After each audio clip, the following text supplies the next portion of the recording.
To learn about the off-grid lifestyle and to be inspired to live your dreams, click subscribe so you don't miss anything. Hit the bell notification. Okay, so today we're back at the little tiny house build and we're making quite a bit of progress. So right now what I'm doing is I'm working on roof rafters. I'm building roof rafters, and I've showed you in the last two videos, got an assembly process going now. I have my first rafter cut, and it could be assembled if I wanted it to, but instead I'm using the first one as a guide. So now all I got to do is throw this board on top of another board and cut it exactly like this board and so forth and so on. Then I have to do these each 2 times because you got a left and a right side of the rafter. It's just a mirror image. So you cut one and then you cut the other for the other side. I've laid out a jig, for lack of a better word. And what a jig is it kind of holds things in place. So you can see that I got screws attached to the floor all over. So if I put a board in there and it doesn't fit, then I know I've messed my cuts up. And these 2 boards right here are a prime example. I'm always messing these cuts up. Fortunately, I haven't cut one too short, but I have cut them too long several times. And so when it doesn't fit in the jig, then I know that I got to cut it. Now, my first completed assembly, I used plywood and 2x4s to attach everything, to make the gusset plate, also known as a mending plate. But here you see that I use 2x4s. The reason I use 2x4s here is because that is a seam that has no support until you get way down here 3 feet away, right there. So I use 2x4s to shore that up really good and tight, and I use 2 of them. And I've jumped up on that and really bounced on it because, of course, this is kind of an attic. It's only a 3-foot attic, but we intend to put canned foods up there and crawl around a little bit. To save on plywood cost, I have been using 2x4 scraps, just scraps, wherever I can. It's not pretty, but it's going to be up in the attic, so I don't really care. But here I've used a 2x4 on both sides, even though I could have used plywood. But it's just, plywood's very expensive, and I got all this scrap laying around, so anytime I got a piece that I can use, I'm going to try to use it just to save on cost. Now, this one, I use these mending plates or gusset plates that you can buy. These are 98 cents a piece, and the reason I had to buy these is because this is going to go on the outside wall. So this is going to be the first one. If you put a piece of plywood here or a piece of 2x4, you're not going to be able to get your OSB wall up. It would just, you just wouldn't be able to do it. So you got to make that flat so you can put your OSB on there. Last night I cut this one out. I put the gusset plates on. I didn't show you how to how to hammer in the gusset plates. It's just not that hard. But, well, I say not that hard. It's easy to do, but it takes a lot of Popeye arm strength to do. Man, after like the 3rd one, my arm was just flopping all over the place. That took a lot of work. And I used several different types of hammers, and I didn't get any more relief out of it, so I just bared through it and got it done. But today I'm going to put the OSB on this one, and then I'm going to put the house wrap on it. So I have quite a few scrap pieces of OSB that I can use that I had cut out the windows with. So I got several pieces of that I'm going to use to build these walls with. Now what I'm going to do is I'm going to run a chalk line up the board. That'll give me the straight edge. Then I'll just be able to reverse it and mirror image it over to the other side of the rafter. So I'll do this one, and then over there I'll do that one.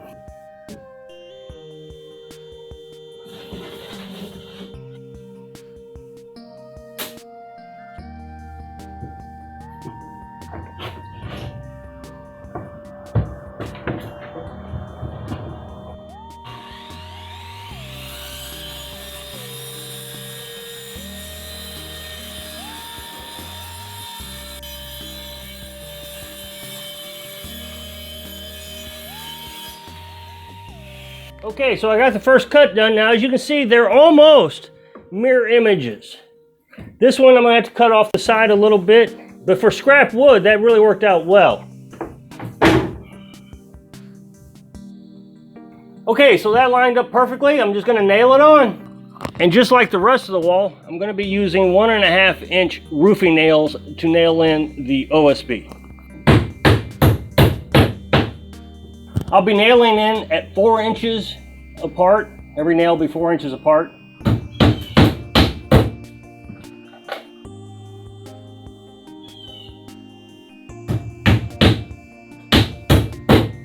Okay, so I've got that side duplicated with this side, and then I put in a center board here. Now on the center board, I decided not to do the mirror imaging thing. I decided to go ahead and extend out past the seam. I went out, I don't know what, 12 inches or so, 10 inches, past the seam, both on the peak up there and down here. And the reason I did that was when you pick this up, these gusset plates tend to bend, and since I'm only one person, you know, if I had a crew of 3, I might be able to pick it up without bending them. But when you pick up, say, this side, these gusset plates right here at the seam bend. Now, unlike the plywood on this one and the 2x4 that I used, there was no bending. I could flop this thing all over the place. I threw it up here, no bending. Well, my thinking is, and it will work, is the OSB will keep these boards and the gusset plates from bending, so I can flop it over, and then on the other side, I'll use plywood like I did here on both sides, but only on one side on this one. And that will keep it nice and strong on both sides. So that means I just gotta find one more little scrap piece to do. Now on these seams, you'll see a seam here on the OSB. I will need to put a piece of 2x4 there so it won't flex and bend, and I got something to nail into. So I'll need 1, 2, 3 2x4s. Okay, so I got the OSB attached. Had a little miscut right here, not sure what happened with that. Got off somehow or another, but I figured that's okay because I'm going to end up putting a 2x4 behind it, and that'll cover that right up. So now what I'm going to do is I'm going to put my house covering on, my house wrap. And just in case you haven't seen previous videos, this is house wrap. It's felt paper, and that is a moisture barrier. So I'll put that on. I will overhang it a little bit right on the edge here. And for all those who want me to run it horizontally, well, here's your lucky day. I'm gonna run this one horizontally. For those who are new, I've been running it vertically, which is fine.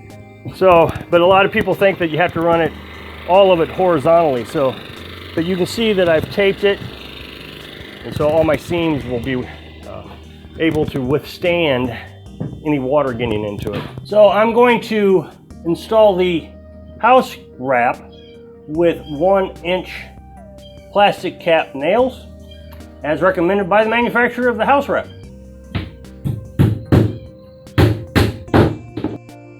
Okay, so I got the house wrap on, and when I cut off the scrap, there is enough to do the other one, because I need 2 rafters, end rafters, one for that wall, one for this wall.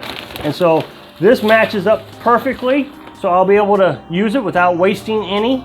So far we're not getting a lot of scrap material. Now I'm going to turn it over, and I will put in the 2x4s to close up those seams I was telling you about. And I will also put on the plywood gusset plate like I did on that one I showed you earlier that's hanging up. And then this one will be ready to go up and hang upside down. I don't think I'm going to have enough time to actually get it upright, so I'm just get it up there, and maybe I'll work on that tomorrow. Maybe I'll just build the rest of them. I'm not sure yet.